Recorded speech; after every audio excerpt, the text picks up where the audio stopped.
say to America is be true to what you said on paper.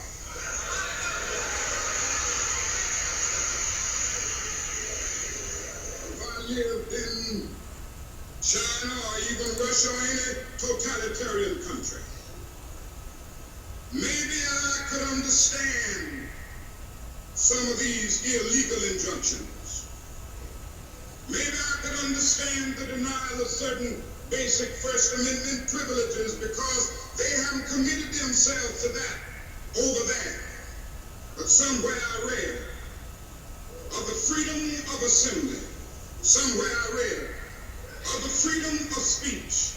Somewhere I read of the freedom of press. Somewhere I read that the greatness of America is the right to protest for a right.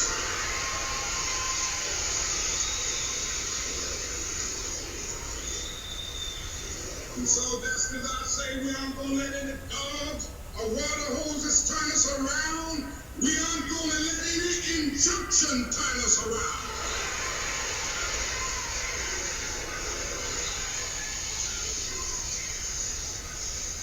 Well, I don't know what will happen now.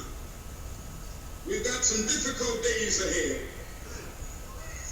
But it really doesn't matter with me now, because I've been to the mountaintop.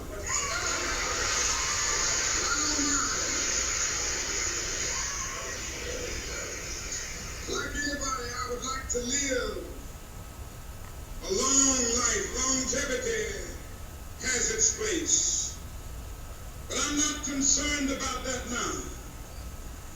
I just want to do God's will.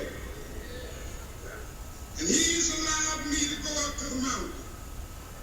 And I've looked over and I've seen the promised land. I may not get there with you, but I want you to know tonight that we as a people will get to the promised land.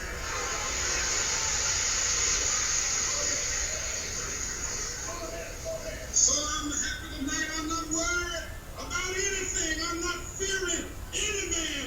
Mine eyes have seen the glory of the coming of the Lord. Hey guys, thanks for watching that short clip. You can see there the title, I've Been to the Mountaintop, the title of Martin Luther King's last speech. We'll get to that in just a moment. I thought it would be fitting to start this last unit on segregation, or last section on segregation. Thought it would be fitting to start it that way. In this section, we're going to talk about segregation in the North. There's two types of segregation that exists. There's de jure segregation, and then there's de facto segregation. And let's take a look at what it means, or what the difference is. De facto segregation, it exists strictly based on custom or by practice. Probably the toughest to fight, because you're not fighting a law, you're fighting attitudes. Examples of de facto segregation would be neighborhoods that are segregated, not because of law, but that's just because where people are settled. We see this development as a result of the so-called white flight of the 1950s. White families leaving the city area, moving out to the suburbs. The suburbs that were created during the 1950s, and then the African Americans move into those areas vacated by through this white flight. And then we see schools being segregated, again not because of law, but because the entire neighborhood's all black, so the school's all black, and that's just how it is. It's basically an attitude, again, not a law, but an attitude. The biggest complaints of de facto segregation would be police brutality. We have a white police force in an all-black city, or mostly black city. Most recently in our current events, we saw that, and we still see that happening today in Ferguson, Missouri. The unfortunate situation that's taken place up there recently. One of the biggest complaints that the people have of Ferguson is that, this wouldn't have happened had we had more black men on the police force. So that's for them to decide, but that's what de facto segregation is. De jure segregation, it exists by law, and this is, even though it's difficult, it's easier to fight because you can make laws, you can change laws. We see de jure segregation in facilities and buses and public accommodations, and a lot of those do get changed, as we saw in the first three sections of civil rights. our study here, we see a lot of changes being taken place because of laws that are being passed, equal opportunities, so to speak. With the death of President Kennedy, Johnson does continue on Kennedy's dream and goals of civil rights and equality for all. Johnson's Great Society was a big push in that direction. His war on poverty was designed to help minorities and people living below the poverty level. Unfortunately for Johnson and the Great Society, we see the war in Vietnam taking place, and you can see the quote here by Dr. Martin Luther King: "The Great Society has been shot down on the battlefields of Vietnam." All these great plans that Johnson had go to the wayside because of Vietnam. Leaders that developed throughout this civil rights as the movement continues, we see Malcolm X. He was born with the last name of Malcolm Little. He drops the last name because he said it was his slave name. So he goes by Malcolm X. Now, at the beginning of Malcolm X's career, he preached a violent reaction to racism.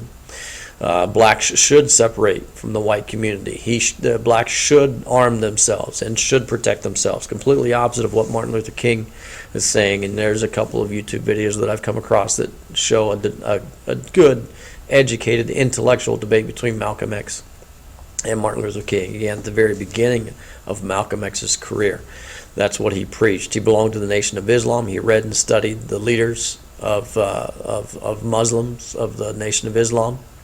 And then he goes on a trip to Mecca, and his eyes are open, I guess, metaphorically speaking, and he's worshiping with people of all races. And he realizes that orthodox teaching of Islam is one that preaches racial equality. And so he leaves the Nation of Islam, he splits with the black Muslim groups, and he drops his violence, his preaching of violence to end racism. And as a result, he is shunned by the black community as a turncoat, as I guess what we would call an Uncle Tom, someone who's giving in to the white power just to gain a little bit of advancement. And unfortunately for Malcolm X, he is assassinated by his former group, the Nation of Islam. Another leader, Stokely Carmichael, he coins the phrase Black Power. Martin Luther King actually encouraged Stokely Carmichael to stop using this phrase. He was afraid that this phrase would encourage the non-violent protest to turn violent, which would be opposite of what anything they would hope to gain from the resistance movement. Carmichael urges the segregationist groups to stop recruiting white workers, and it should be all black for African American pride. A major, very famous group of the 1960s would be the Black Panthers, founded by Huey Newton and Bobby Seale. Again, they preach self-defense. They also preach that African American males should not be drafted into the war. They say too many men have been drafted, too many black men have been drafted into the war in Vietnam and put on the front lines because they're black. Because they're expendable. The Black Panthers are founded as a result of police brutality in Oakland, California. So to protect the black community, the Black Panthers were founded. The video that we were watching there at the beginning, again, was Martin Luther King's very last speech. It seemed to foretell his death, or a lot of people say that it was foreshadowing his death, that he's seen the promised land. He had this peace come over him, he says, that he may not see the end. He may not see all the changes that they're hoping for, but he says he knows the changes are coming. Unfortunately, shortly after that, he is indeed assassinated. James Earl Ray escapes the penitentiary, Missouri State Penitentiary in Jeff City, Missouri, makes several trips to the south around Atlanta and then back and forth to Montgomery and so on, gets his high-powered rifle and shoots Martin Luther King as he stands on the balcony of his hotel on April 4th, 1969. There's some conspiracy behind the assassination of Martin Luther King, but I'm pretty sure they got this one right. Again, Johnson encourages Congress to pass the Civil Rights Act of 1965. It ends de jure segregation. Again, segregation by law, so it's a law. Civil Rights Act of 1965 can end that. Civil Rights Act of 1968 ends discrimination in housing, and as a result, we see increasing numbers of African Americans graduating from college and high school. We see colleges creating black study programs to encourage and to celebrate the African American communities. African Americans begin to appear more and more on television and radio shows and being respected for their level of intelligence and the field in which they have excelled in. And then significant numbers of African American voters increases, as well as elected officials.